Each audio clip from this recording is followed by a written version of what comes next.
dia datang. Haryanti.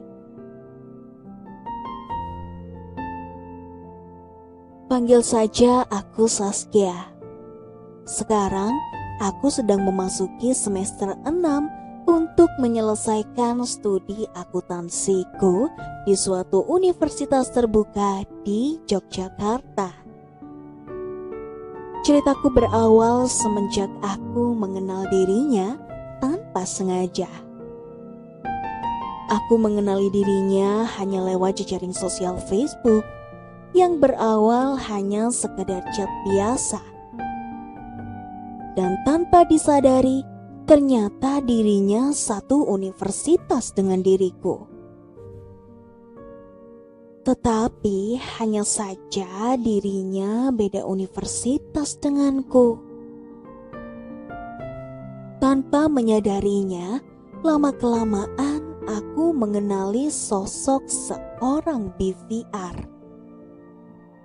Setelah perkenalan lewat chat tersebut, aku dan BVR pun semakin dekat saja. Dan pada suatu hari, saat aku dan dirinya lagi chat bersama, tiba-tiba BVR meminta nomor handphoneku, walaupun hanya lewat chat Facebook kami. Saskia, aku boleh minta nomor handphonemu? Iya, boleh. Tanpa berpikir lagi, aku pun langsung memberi nomor handphoneku kepadanya. Semenjak perkenalan dari chat itulah, BVR sering menelponku dan terkadang dia sering menyanyikan lagu untukku, walau hanya lewat telepon genggam miliknya. Dan tiba pada suatu malam, BVR mengajakku kencan. Dia menjemputku di suatu kos-kosan di mana aku tinggal. Tanpa kusadari, ternyata dia mengajakku nonton di bioskop.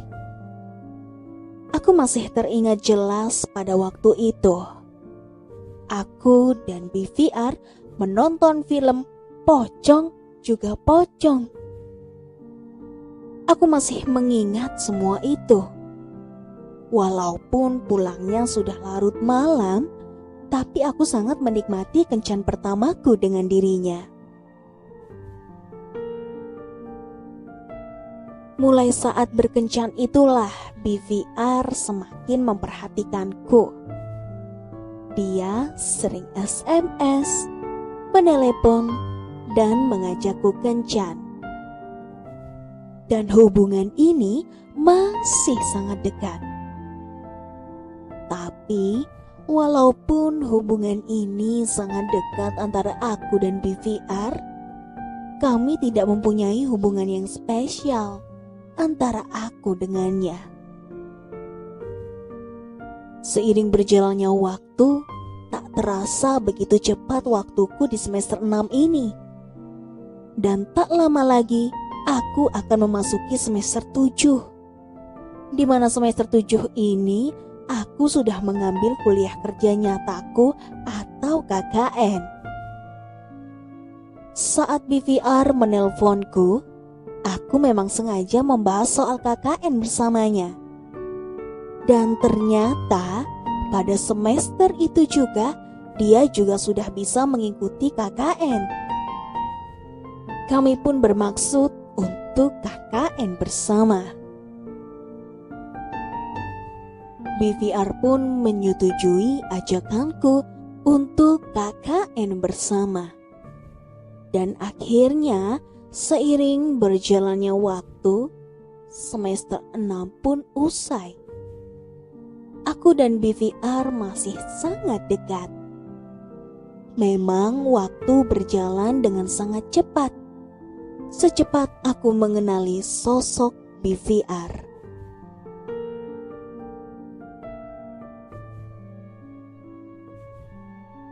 Akhirnya semester 6 pun usai. Dan tiba akhirnya aku memasuki semester 7. Pada semester ini, aku dan BVR pun masih sangat dekat. Setelah beberapa bulan aku mengikuti kuliah dan aku memasuki yang namanya KKN, aku dan BVR pun sudah lama membicarakan pada saat KKN nanti kami akan satu grup. Walaupun BVR bukan mahasiswa akuntansi, tetapi BVR bisa satu grup bersamaku. BVR merupakan mahasiswa pertambangan yang sangat terkenal di universitas kami. Memang sudah syaratnya seperti itu untuk melaksanakan kuliah kerja nyata.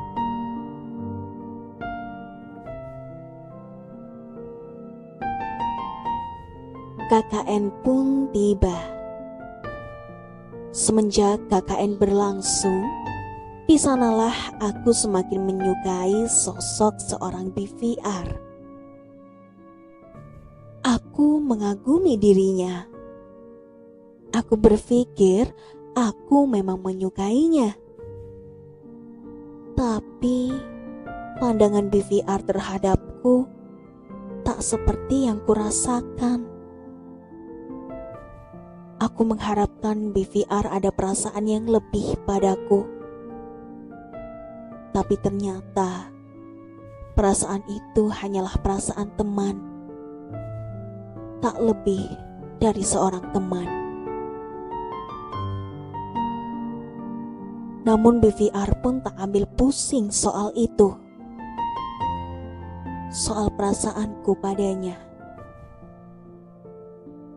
Walaupun teman-temannya sudah mengetahui kalau aku menyukai BVR, tapi dirinya masih cuek saja, tanpa menghiraukan gurauan teman-temannya.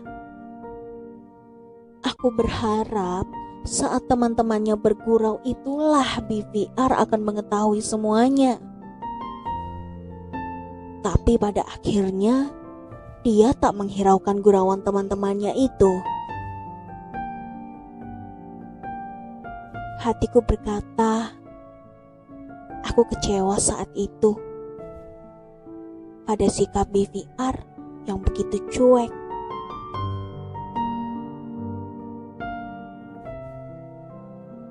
Hari terus berganti dan sampailah di mana KKN ini akan berakhir. KKN berakhir buat tugasku sebagai mahasiswa. Sampai semuanya berakhir, BVR tak pernah menghiraukan semuanya tentang perasaanku padanya.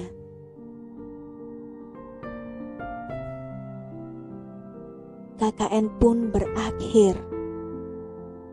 BVR pun berakhir juga buat aku. Sampai setelah KKN berakhir, sampai itu juga dia tak pernah memberi kabar padaku. Jangankan buat menelpon lagi atau menyanyikanku lewat telepon genggamnya. SMS pun tak pernah lagi. Namun aku berharap setelah KKN ini berakhir, perhatian dan sebagainya yang sudah BVR berikan padaku dulu jangan berakhir pula. Tapi semuanya tak seperti yang kuharapkan. Aku mengharapkan sosok BVR yang dulu. Yang pertama aku mengenal BVR untuk pertama kalinya. Tapi BVR berubah drastis saat itu juga. Hanya kecewalah yang aku dapat dari sosok seorang BVR.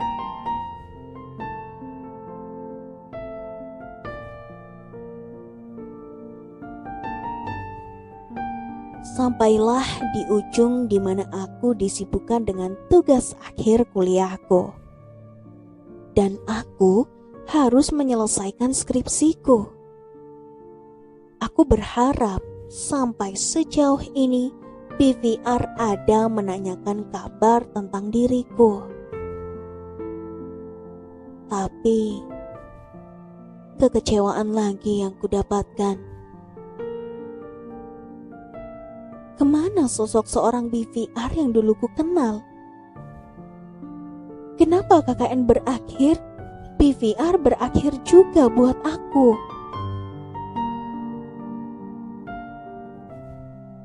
Bukan waktu yang sangat singkat untuk aku melupakan sosok BVR dalam hidupku. Dan tibalah aku di penghujung tugasku sebagai mahasiswa di universitas swasta ini. Aku dapat menyelesaikan semua tugasku sebagai mahasiswa tepat waktu.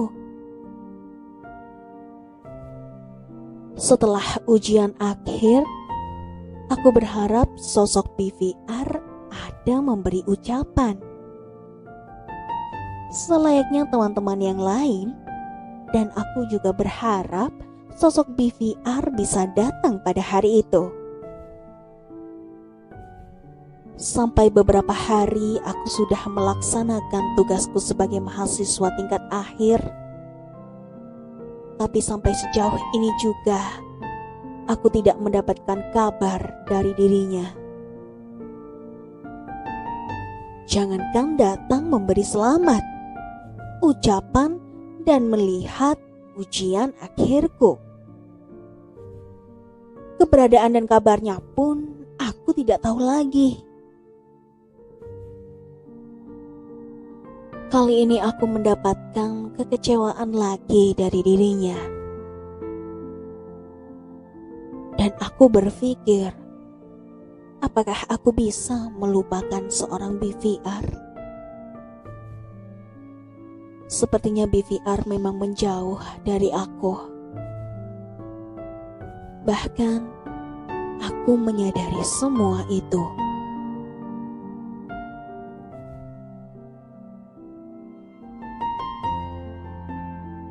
Dan tibalah pada hari yang kutunggu-tunggu itu. Hari yang selama ini aku perjuangkan selama 3,5 tahun. Hari yang merupakan hari bersejarah dalam hidupku. Dan hari itu juga hari di mana aku memasuki hari kenyataan buat aku. Dunia nyata bagiku dan tepatnya hari itu hari Sabtu, 20 April 2013. Itulah hari di mana aku mendapat gelar Saskia SE. Aku berharap dalam hati, di hari ini aku pengen sosok BVR datang menemui diriku, mengucapkan selamat dan memberikanku setangkai bunga. Dan aku juga sangat berharap bisa melihat dia.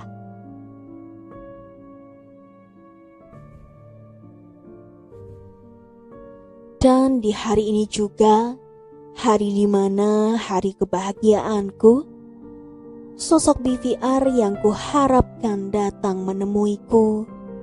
Sampai akhir acara selesai, dia tak datang menemuiku saat aku wisuda. Jangankan menemuiku, SMS atau menelpon pun gak ada dia kirim buat aku. Pada saat itulah aku sangat-sangat kecewa atas sikap BVR terhadapku.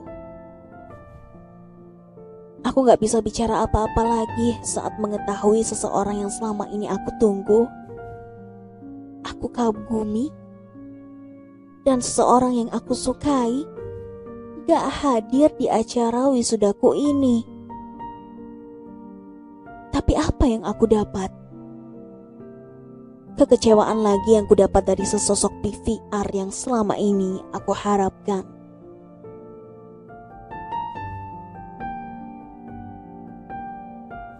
Dan bila dia datang, aku akan tersenyum sangat senang dan mengucapkan terima kasih padanya karena dia sudah meluangkan sedikit waktunya untuk hadir pada acara wisudaku. Tapi kenyataannya berbalik dan tak sesuai dengan yang kuharapkan. Dan akhirnya aku pun berpikir, sepertinya BVR memang ingin pergi dari hidupku.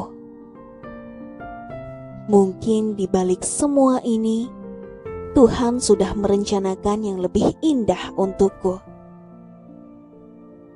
Tanpa harus menunggu, dan menunggu balasan perasaan BVR terhadapku. Aku mencoba untuk melupakan sosok BVR dalam hidupku. Walaupun ini sangat sulit bagiku, saat dimana aku harus benar-benar melupakan sosok BVR, tapi harus mengingatnya lagi dan tanpa mengharapkannya kembali lagi. Terima kasih BVR. Kamu sudah mengajarkanku bagaimana artinya sabar dan menunggu.